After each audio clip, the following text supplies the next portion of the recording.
Hello guys, magandang araw. Papakita ko sa inyo ngayon yung lumang gilingan ng palay. Luma yan. Close talaga yan eh.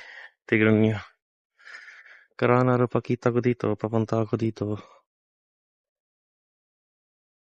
Yan. Ngayon pa lang kita ko dito. Sobrang lumang yan.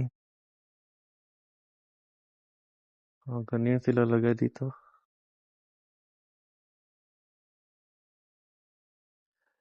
Doon bubong may lagay na doon sa palay.